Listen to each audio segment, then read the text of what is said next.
guys are playing 162. This is a different beast.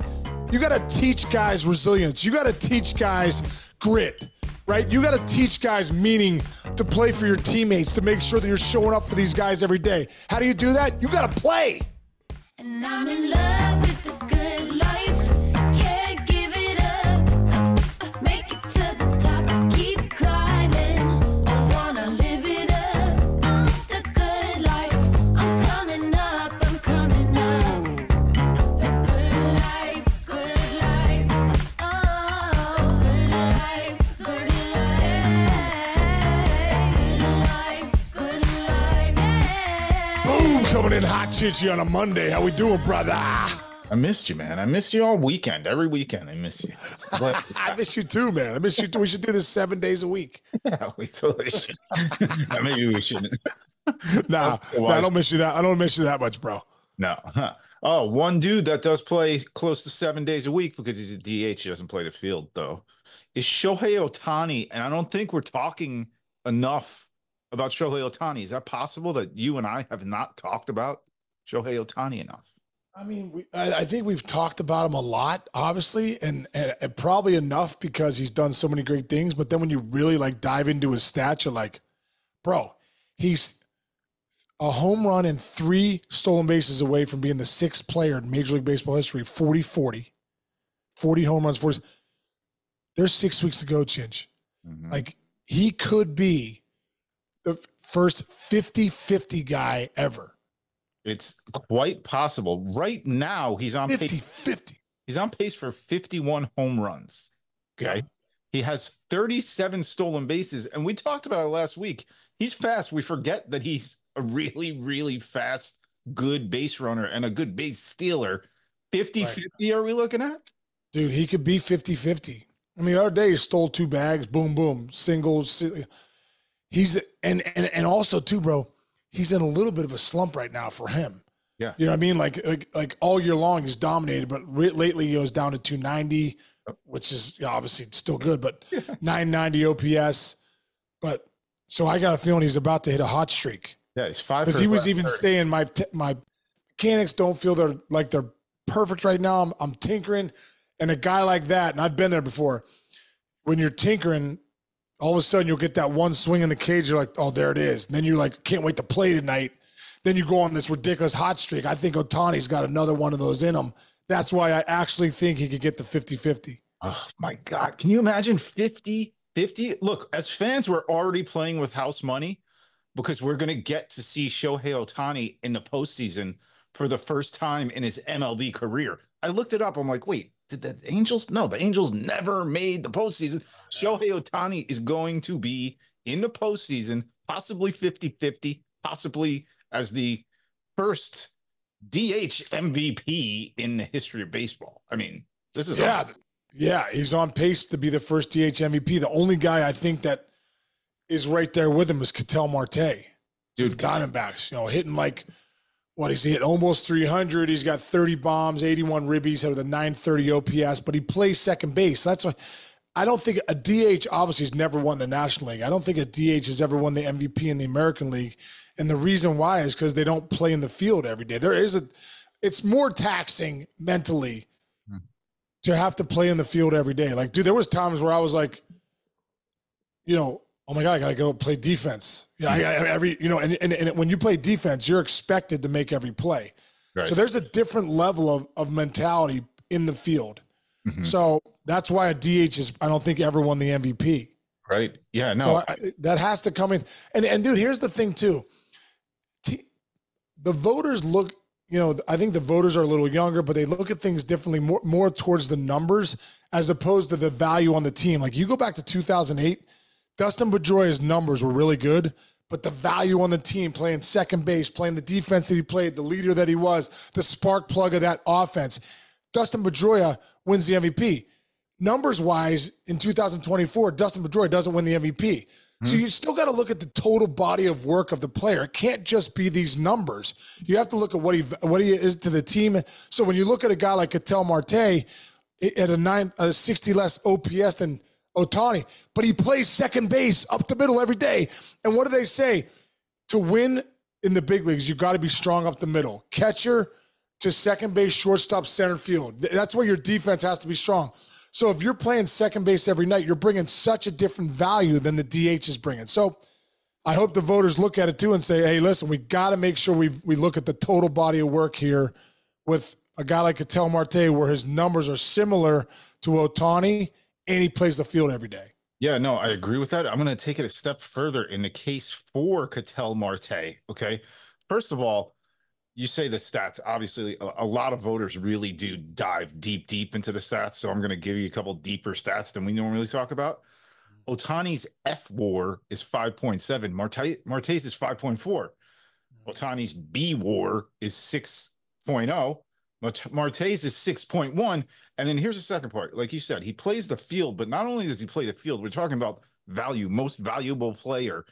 Back to your Pedroia point, best record in baseball the Diamondbacks have since June 1st, okay? During that stretch, okay? Marte, 1.077 OPS. He's had 20 home runs and 52 RBIs in his last 58 games, dude. Arizona, 38-20 over that stretch. That's MVP stuff right there. I mean, this is down the stretch. The guy's playing the best baseball in the league. I know he's banged up, but whatever. And listen, look, on the flip side, Ohtani's still Ohtani, dude. The best. Yeah, and don't forget, Ohtani also has Betts and Freeman around him. Very Ketel Marte's got who? Jake McCarthy's having a nice year, but I'm saying it's not Betts and Freeman. Look at Judge and Soto's years. You don't think they're having MVP years because they hit 2 and 3? They're around each other. For crying out loud, Grady Sizemore walked Juan Soto the other day to pitch to Aaron Judge. What are you, nuts? Yeah, what? And then he goes deep on a 3-0 hack. Like the reason those guys, there's nowhere. When you have protection around you, you can't go anywhere. So you look at a guy like Ohtani who's hit 2 when Betts was healthy. Now Betts is back. He's hitting 1, but he's got Betts at 2, Freeman at 3. Like, pick your poison. So that makes you a better player hitting around guys like that. Ketel Marte doesn't have that kind of firepower in that Diamondbacks lineup. Yeah. One other advantage, this just kind of popped into my head, but Ohtani gets on first base. The pitcher has got to focus on Mookie Betts and Freddie Freeman. There's your stolen bases, man. There's how he can sneak in a couple extra stolen bases. He needs stolen bases, and he needs to get to 50 home runs, and you can be 50-50. Do you have to win? Do you automatically win the MVP if you're 50? Probably. You should, I think. You're the first player ever to go 50-50. Yeah, you're going to – I think that's the first time we see a DH win the MVP. Yeah, because this is kind of starting to shape up like that race where when Miggy Cabrera won the Triple Crown, but Trout almost won the MVP, almost beat the MVP. That's kind of what it – like Marte has the analytics numbers right now. But I'm sorry, man. When you do something nobody else has ever done, if he goes 50-50, you just got to give it to him. I think so too. Yeah. I think so too. All right. We're in agreement there. Okay. I got to move on to a topic that might upset you right now. Okay. It's going to upset you as a yinzer, as you are. Okay. The poor Pittsburgh Pirates, I think they're now 7.5 games out of the wild card. Wake up this morning, open up the papers or whatever, my internet. People are starting to say, hey, maybe they should shut Paul Skenes down in Pittsburgh, Sean. Oh, man. Well, I'll tell you the truth, Chinch. I can see what they're saying. Because at the end of the day, they're really, really out of it now, and Skenes, I think they were nervous about this anyhow. How are they going to get to the end? And, with innings and stuff like that, you only have so many bullets in your arm. Mm-hmm. So I wouldn't like to see him get shut down now. I'd like to see maybe like him get to so many innings pitched, so many starts, because in the future, bro, you're going to have to look and go, we need to win. We need to get to the postseason. You're going to ride Paul Skenes in September. If it's next year, you're going to need to know that arm can handle, has already been there, done that. So there's, I don't know exactly what the number is, but there's got to be a number where you go, okay, he's pitched that many before. He can go. He can get to where he needs to go. I got a number for you. He's thrown 125 and a third innings between the majors and the minors this year. That's nearly as many as he did a year ago between LSU and his brief debut in the Pirates system. So he's at his most ever innings pitched about roundabouts right now. Now, here's the other messed up thing, dude. Like we get into this ugly service time conversation. Now, the tricky thing is that 2022, the collective bargaining agreement, if you finished first or second in the rookie of the year voting, you now automatically get your service time, even if you don't stretch out into that the original service time So thing. you get a full year. Yes. So he wants that. The Pirates organization might not want that, dude. One more year of Paul Skenes, knowing that for good. It's a slippery slope. It's the business of baseball that we all hate. But hey, like you can't kill the Pirates for thinking about that. You can't. In a middle mark, you would kill the Yankees, or you would kill the Dodgers or the Right. Red Sox for thinking that and doing a service time thing. I don't think you can.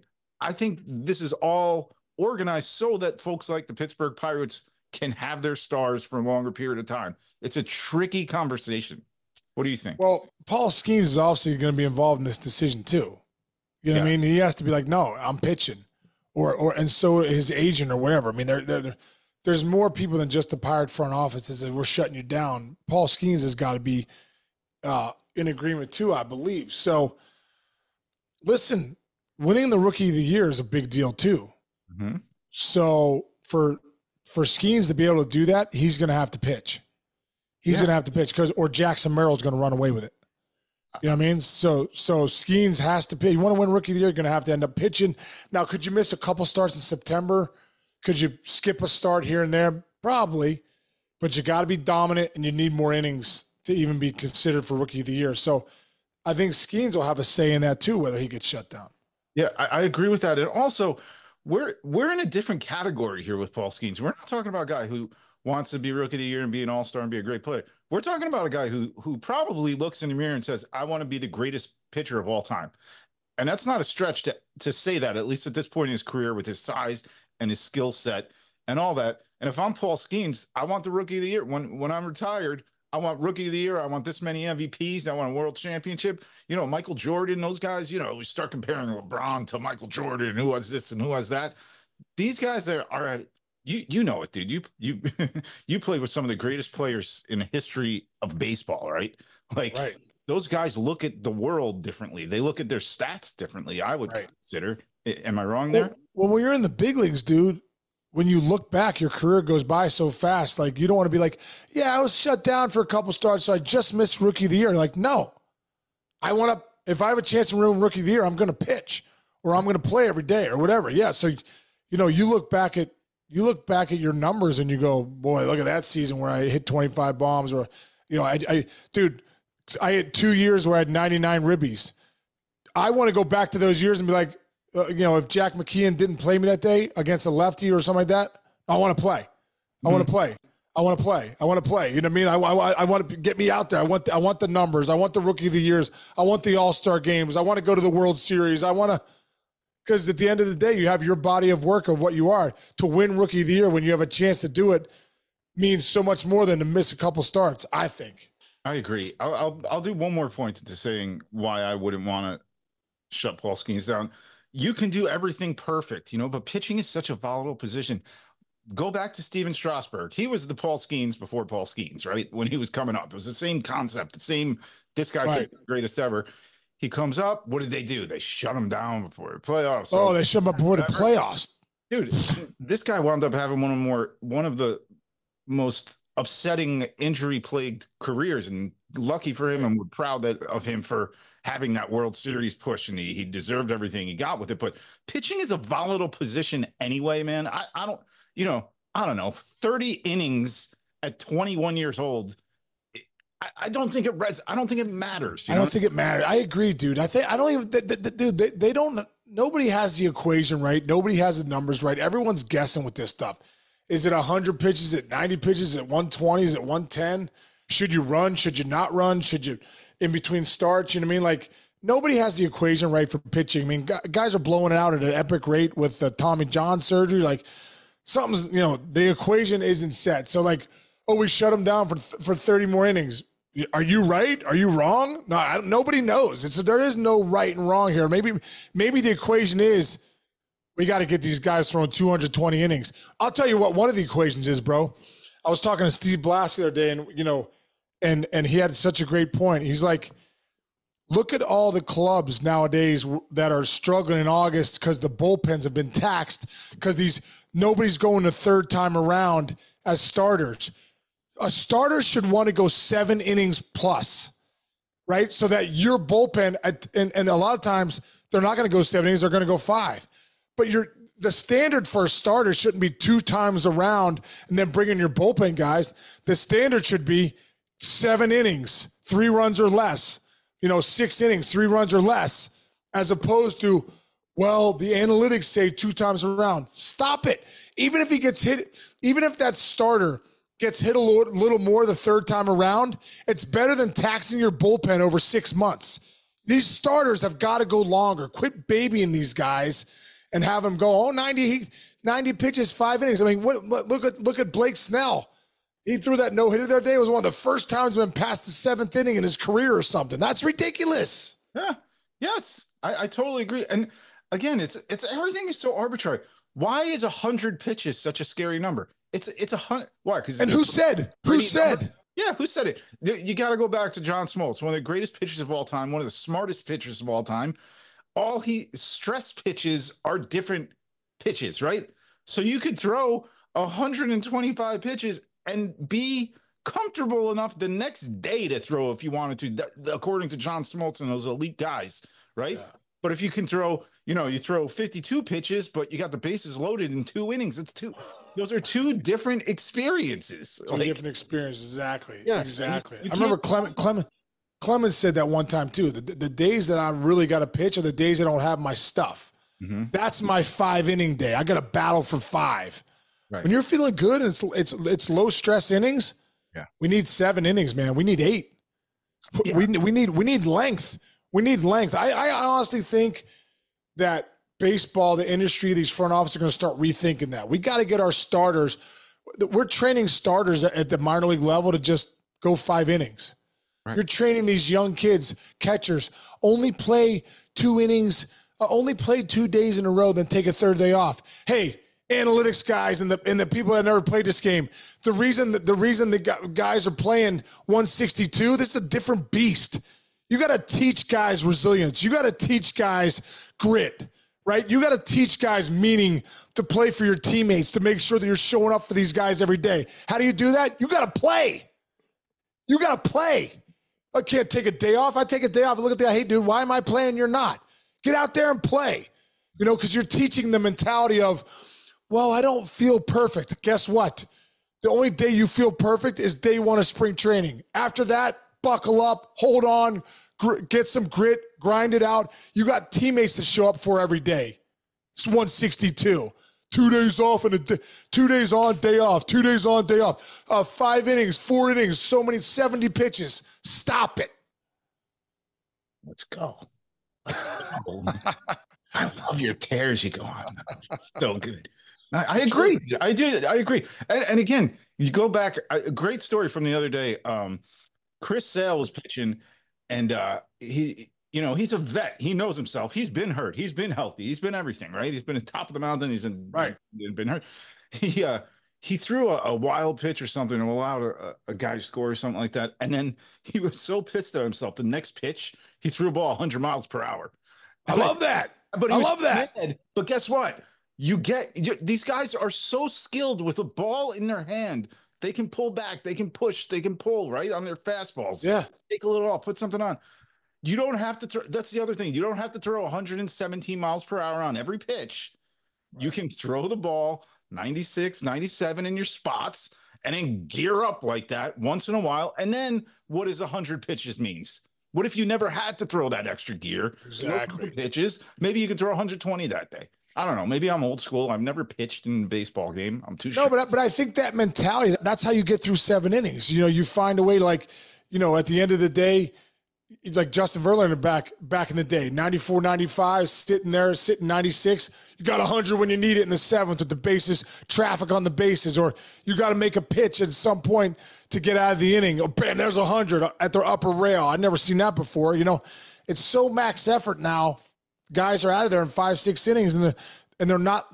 The analytics say the third time around that's when it gets scary. No, that's when you get gritty. Third time around is when you get gritty. That's when you start to realize, now I got to pitch. Yeah. And that's just my opinion, dude. That's my opinion. I agree with you. And I'm going to go back to the third time around the order. You know why? Here's another, maybe a conspiracy theory for me, but like, yeah, maybe the third time they get hit. But guess what? We don't see, I'll go back again to like the Smoltzes and the guys that pitched when you were playing. Smoltz would say like, oh, I screwed with that in the first inning. I just threw all curveballs. I never throw all curveballs. I've never thrown Barry Bonds a curveball. I threw him a curveball on the first pitch. You go back and forth with that stuff with that. You're not seeing that, I think, as much now because it's like, here's how you have to get here's the box where you have to get Aaron Judge out. You have to throw everything in this box. You have to set him up here, and this is how you get Aaron Judge out. So what does Aaron Judge do? He's going to the plate knowing they are trying to get me out right here. If all of a sudden, occasionally, somebody just sneaks something in the exact same hot zone or something, first of all, 300 is a really good batting average. You're going to fail 7 out of 10 times anyway, right? So maybe if guys start thinking more as pitchers rather than going, okay, I have to throw every pitch to this guy here or here, and he can hit this, you know, don't throw him a changeup. Guess what? He knows that not to throw him a changeup. So every once in a while, if Sean Casey gets thrown a changeup, you're like, whoa, shit.